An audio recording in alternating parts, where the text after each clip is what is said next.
because when I first came on board formally with InterFaith Works, we were looking that up this morning, was 1987, but I was working as a VISTA volunteer for under InterFaith Works for maybe 4 years before that. And I was involved in community resettlement just with churches prior to any formalization of VISTA volunteers. But formally with InterFaith Works, they show 1987, and but 1983 and so forth, I had a little office space at Temple Concord, and two of us were working in this VISTA volunteer capacity. So well, let's start there. Before you formally came on the Interfaith payroll, what did you see with the agency? And you said you worked with community resettlement. Is that the same as refugee? Well, following the Vietnamese War, the federal government was reaching out to civic and community and church organizations because Ford had made a commitment to resettle, after the fall of Saigon and this mass exodus of boat people. There was the demand to assist people that had worked for the United States government. And so there was an effort to work with the congregations and the churches and civic organizations in the community. And I was connected at that point with a couple of different families. And one of the families had one of the children of the family, a Laotian family that we resettled, had actually been an exchange student in the United States and worked with the members of the church that I belonged to, University Methodist Church. And the Methodists were very much involved and asked to reach out to their churches. And a woman named Bonnie Totten, who did global ministry work for the Methodist, was contacting Methodist churches. And so there was this large Laotian family that the National UMCOR of the Methodist Church, their overseas committee, was asking for assistance with. So this was this Laotian family of 10 that came, and a task force was formed of a group from Fayetteville Methodist, then 4 or 5 other Methodist church joined, and we resettled this Laotian family. And that was not a formal, there was not a program in town that was in charge of refugee resettlement. This was done through the national religious organizations reaching out to their local church bodies. And then out of that, through this woman, Bonnie Totten, and through the United Methodists, later on is created the connection with, it was Syracuse Area Interreligious Council at that time. And after the 1980 Refugee Act, formal organizations were established across the states. And that's when InterFaith Works, or Syracuse Area Interreligious Council, started to form a program that was funded, first of all, through the Methodists. And then it changes and changes. But I didn't come on as a formal employee till 1987, but I was working in other capacities. I might ask you one other question, and then I'm going to go to Karen. When you first started formally with InterFaith Works, or its predecessor, was there a Center for New Americans at that time? No, there was not. There were 2 staff people on this program, and we did everything. We did everything that the Center of, in a very small number of people. I think the first year that we worked, we had maybe 50 persons that came. But we did everything. We found the housing, we cleaned the housing, we set up the housing, we transported furniture, we got our friends together. We did all the things that you need to do to help resettle a family were done by the 2 staff people, in addition to the volunteers from churches. And this is where Karen, I think, comes in as a community volunteer to assist in the initial resettlements. And actually, but it was I was actually involved at that point as well. My father-in-law was the director of Syracuse Area Interreligious Council, and what I remember is the Cambodians. I did a lot of gathering of things at University Church. That was part of it, and I remember visiting and befriending a whole series of Cambodian refugees in the 80s. So yeah, this has been going on a long time in the area. And Karen, was it mainly because your family, your husband's family, even more specifically, had this history, as you mentioned, uh, your father-in-law uh, heading the Syracuse Interreligious Council, the Mhm. predecessor to InterFaith Works. Was it out of that experience that you did this? Because I'm wondering, as a volunteer, uh, what was the driving force? What motivated you? It had to be more than just. Oh, yeah. Well, I grew up in a family that was very involved in the world. We had lots of international people that lived with us. When I was 16, I graduated from high school. I went and lived in Switzerland for a year and spoke only French and went to a French school. And after that, I went and I traveled through Africa. So when I turned 18, I was in the Sahara Desert. And at that point, I was hitchhiking across the Sahara Desert to get back to Europe to fly back and start college. But yeah, I've seen a lot of the world, and I'm very aware of the fact that America is not the same as many people experience life, and I respond to that by reaching out and doing what I can do in this situation to help those who need a hand. And it's a real pleasure. I just love it. People are people are wonderful, and I grew up believing that the world was a wonderful place and that we should all participate. And Center for New Americans has allowed me to do that. And it's been a long time, and I have some wonderful friends of many years. I'm grandma to lots of families, which is my favorite thing in the world. Um, and I get to introduce people to my culture. And when I was living abroad and traveling, I always appreciated people who took me into their homes and showed me their worlds and gave me a helping hand. So I just get to do it in this situation. So it's been wonderful, and I recommend it to everyone. It's a real joy. Mhm.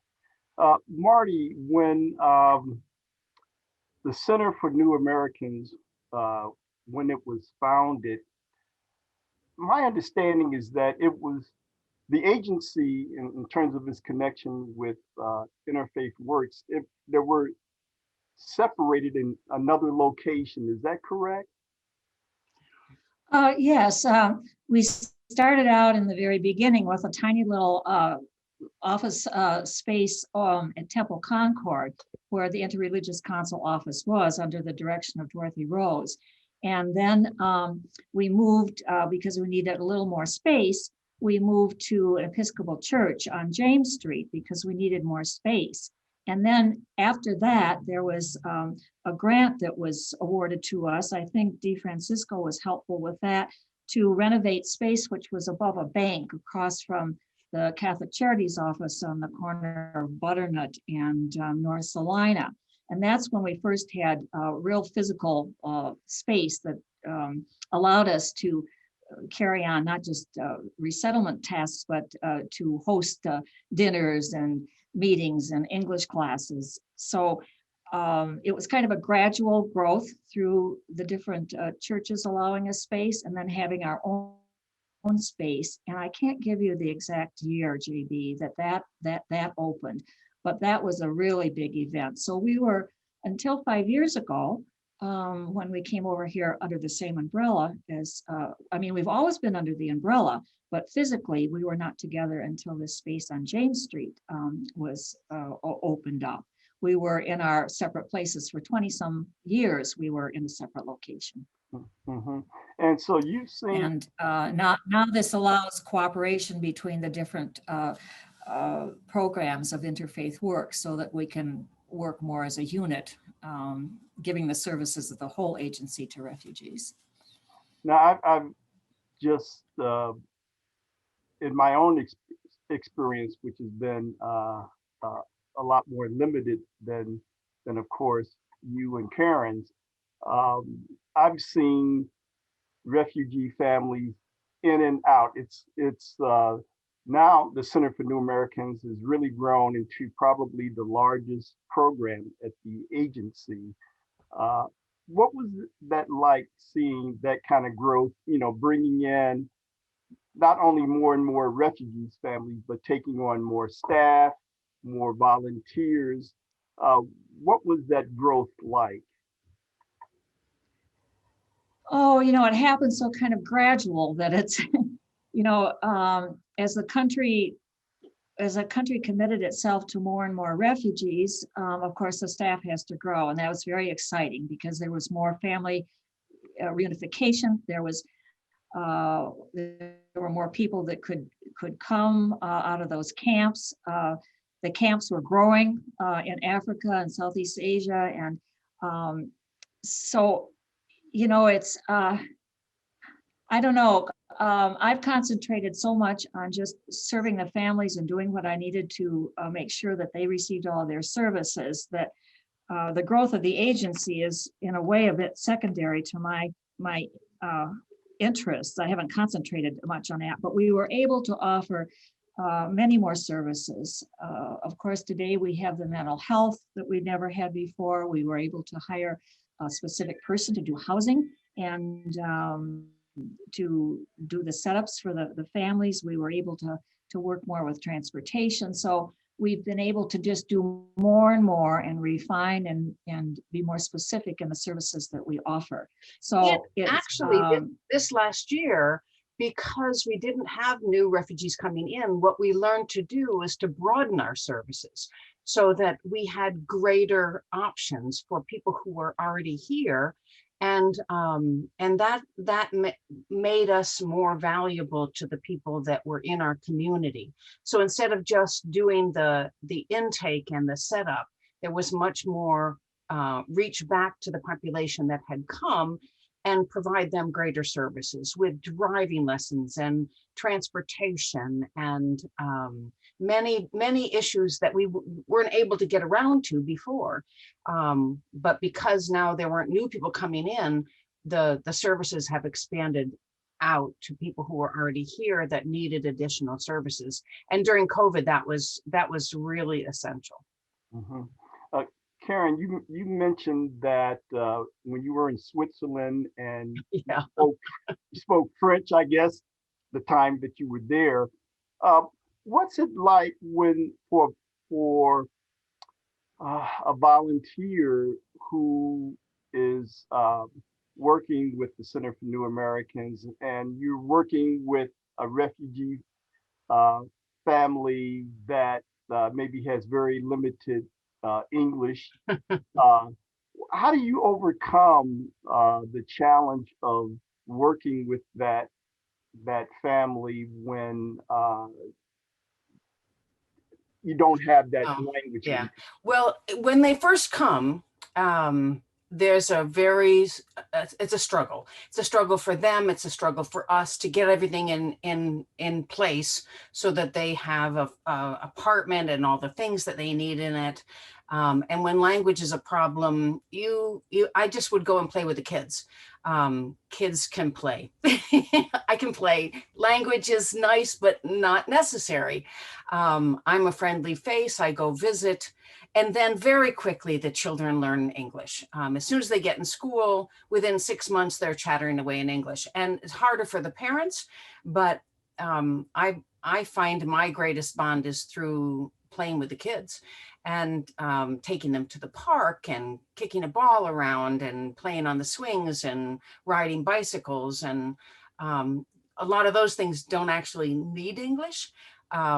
But the kids pick it up quickly. And then we get the parents involved in English classes, and that improves. And I teach a refugee sewing class. Well, not this year because of COVID, but for the last 7 or 8 years, I've been teaching in a refugee sewing class. And a lot of them don't have English. You just show people, this is the next thing I want you to do. I sit down and do it. They do it. I make, noises and they make noises, and we figure it out and they sew and it works just fine. But yeah, my biggest connection is with children, and children pick up language very quickly. Mm-hmm. Marty, I wanted to ask you how, because of this expansion of services and more of a formal, I guess, division of tasks with the Center for New Americans, and you work, do you work specifically in an area that involves what, legal issues? What I'm doing now is I'm working with a family reunification. When people come, they've left family members behind. Sometimes even a spouse or a child will be left behind. So there are forms and paperwork that are connected with immigration to help families reunite. So at this point, I've been helping assess the relatives that are left behind and see who might be eligible to come, and then following up with the paperwork to help bring them. And of course, right, are ready to come, and families that have been waiting and struggling and hoping that they will eventually see their relatives. So, we're optimistic that sometime within this next year, we might see a little bit of flow and arrival of these people that we've been doing applications for so many years. But when people first come and they have reuniting with families is one of the very first things they want to talk about. Yeah. And it's very limited, the number of people that a refugee can come, and it's very limited once they move to permanent resident. And it isn't until they become citizens that the whole immigration system opens up to bring people besides spouses and children and parents. So this is what I've been doing right now. From the beginning, I've done pretty much everything from what we used to call sponsored development, which we do in a different way. Daryl does that in a different way. But that used to be the core principle, that between the government and the private and the churches, a formal sponsorship agreement was actually signed, where the churches would agree to a whole list of tasks. And so in partnership between the government and the agency and the sponsors, we used to spend a lot of time developing sponsors to do the work that Karen is doing. Now there are different volunteer arrangements. There's not as much of a formal sponsorship, but sponsors used to come on and they would provide a lot of the funding for the families, and they would spend months and months growing this very special relationship. Almost like you really are adding members to your family. So I've worked through that sponsorship. I've case managed. I've done specialty case management with immigration cases. There are so many little pieces. The federal government only gives 3 months, 90 days. They say in 90 days, you're supposed to be able to resettle a family. Well, they know, and we know, of course, that is not any kind of reality, and that it takes months. And there are all these different stages that we go through. But the most intense part is the first 90 days, then the first 6 months. And so I kind of wander here, but when you ask the many different pieces to this, and what I'm doing now, I'm doing the immigration piece now, and helping a bit with the citizenship with Solana. And I have to make note of the fact that I know you're planning your second retirement. Well, yes, I'm now down to 2 days a week, and then very shortly, then it will be the full retirement. So right now I'm training. I'll believe that when I see it. And yeah, well, then I'll move into what Karen's doing. I'll be available to do helping with individual families, which I think is the core of this whole experience. Oh, it's so wonderful. Is that relationship? Yeah. It is so special, and you learn so much, and your mind grows, your heart grows, your awareness grows. It's a life-changing experience to be involved in refugee resettlement, and the gifts go back and forth. I think probably we as Americans are receiving more gifts than we bring to the refugees, but this is a very, very special view of life. It's a very, very special thing that we're involved in, and it's been great, as Karen says. Your heart is just filled with gratitude to have had the opportunity to spend all of these years in this kind of work. And it will not end because it has changed. It changes us.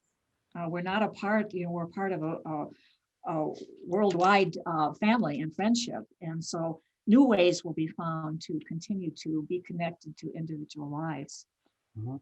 Karen, let me ask you, you mentioned the fact that because of COVID, you're not able to, of course, be in person, working in person with refugee families. So let me ask you, when we're past the pandemic, what are you most looking forward to? I have had my first of the 2 vaccines and I feel liberated already. So I invited one of my families out to go sledding in my backyard, and we did an outside, this is a week ago. We did an outside sledding. I have a pond. We went ice skating. I built a fire. It made me feel like myself again. And I'm really looking forward. I'm thinking this week I'm going to have my second shot next week. 2 weeks after that, I'm gonna start seeing my kids again. And I have seen them sporadically throughout the last year, but always outside and very socially distanced, which is not my style. But I'm gonna go back to working in the warehouse again. We're gonna have we are having a few refugees come, not very many, I think 2 this month. But when the people come back again, I'm looking forward to working again in the warehouse where we take in material goods that are donated. And there were years when I would make 20 sets of curtains. I'm a seamstress, so I would sew curtains and set up apartments. And many years I would sew 20 sets of curtains a week and put them up in apartments all over the city. And I'm just really looking forward to finding ways to participate again. And it will be different, of course, because things always change. But it's been a lonely year, and I'm really looking forward to getting out, seeing my friends, seeing my refugee families, participating in InterFaith Works again. It's something that I think everyone should consider, is adopting a family and inviting them into your home, having dinner with them, playing in the yard.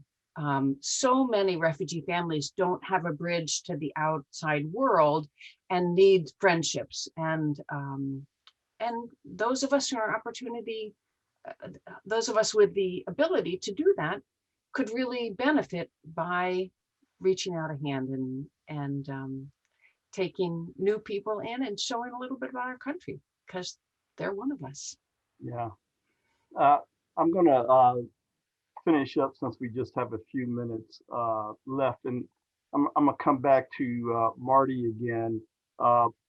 Marty, what things I guess were over the last 4 years, refugee resettlement was different.